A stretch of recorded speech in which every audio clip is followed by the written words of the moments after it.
He hugged the college beauty queen in front of me, then mocked the childhood friend who secretly loved him. "You'll always be my favorite beta," he said, laughing, while I stood there like a punchline with no joke. And just like that, 15 years of quiet devotion collapsed under the weight of a varsity jacket and lip gloss. I met River Callahan when I was 4. He just moved in next door, carrying a plastic sword and a backpack too big for his shoulders. He offered me half a peanut butter sandwich, and I gave him my favorite crayon. That was the kind of trade we made for years. Silly things, small things, but they meant the world to us. I never thought we'd grow into people who hurt each other. But here we were. College had never been kind to omegas like me, too soft, too awkward, too quiet in a world that worshipped noise. I tried to blend into the background, drawing in the art building, tutoring for extra cash. Meanwhile, River became the center of every room. Tall, golden-skinned, that boy-next-door smile sharpened into a weapon by frat parties and fame. He joined the football team, started dating Jenna Miss Campus USA, a cheerleader with the jawline of a goddess and the emotional range of a stapler. I told myself I was happy for him. We were still friends, technically. He'd still show up at my dorm sometimes with leftover pizza and video game nostalgia. Still called me Bug, like he had since 2nd grade. But something had changed. He had changed. And I hadn't. The day it happened started like any other. Rain slashed across the courtyard, soaking my hoodie as I crossed the quad. I had just come from life drawing class, my sketchpad pressed to my chest like armor. I saw River from across the steps of Langley Hall laughing, that stupid varsity jacket bright against the gray. Then I saw her, Jenna, clinging to him like she was auditioning for a perfume commercial. She whispered something in his ear and he laughed, loud and careless. Then he saw me. I didn't wave. I just stood there, water dripping from my bangs, and waited for him to pretend he didn't see me. He didn't. Instead, he kissed her forehead, pulled her tighter, and then then winked at me, like we were sharing some joke, like he knew. "Ah, look, it's Bug," Jenna giggled, clearly not knowing the meaning of the nickname. River smirked. "Still hiding behind those doodles?" And everyone laughed. I didn't even know who everyone was, just a blur of voices and eyes and footsteps walking past my humiliation. I left before I started crying. But that night I didn't hide in bed. I painted. Page after page, I poured everything into color.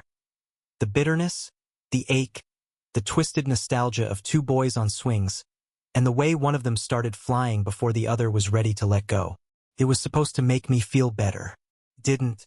2 weeks later, I got an unexpected call from the art department. My submission for the Silent Heart Exhibit 1 I had entered on a dare from my roommate had not only been accepted, but chosen for feature. I almost deleted the email. I didn't want River to know. I didn't want anyone to know. But he showed up. Of course he did. The gallery was quiet, the way galleries always are, sterile white walls and murmurs that made you feel like speaking too loud would crack the paint. My painting was in the center. It was titled, "The Boy Who Waited."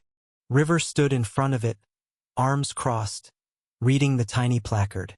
I froze behind a sculpture, too cowardly to face him, until he said, quietly, "That's me, isn't it?" I stepped out. My mouth was dry. It was. He turned. "What's that supposed to mean?"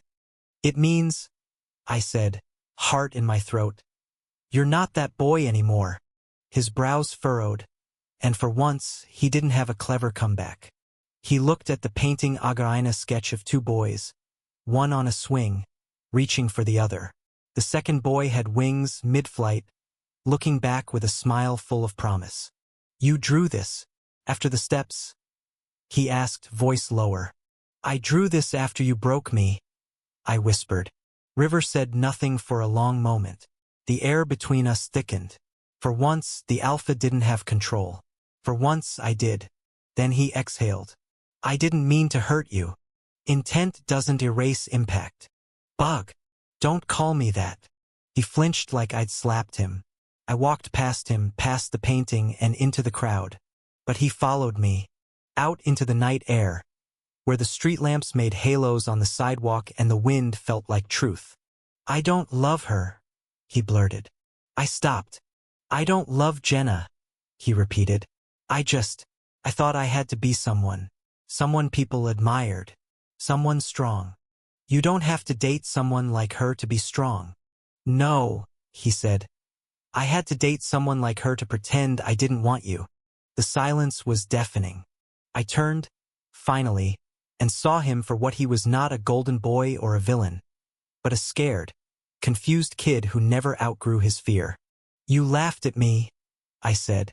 I was scared of how much you meant to me, he admitted. I still am. That's not good enough. I know. He took a step forward. But if you'll let me try, really try, I want to make it up to you. Not as the guy who hurt you, but as the boy who once gave you half a sandwich. That undid me. I don't know how long we stood there in the dark. The past between us like a river we could either drown in or cross. I let him take my hand. Not because it erased everything, but because healing starts somewhere. A year later, no one talks about Jenna and River. She moved on to some law school guy. River quit the football team and switched to majoring in early childhood education. He teaches art to kids on weekends now. I still draw.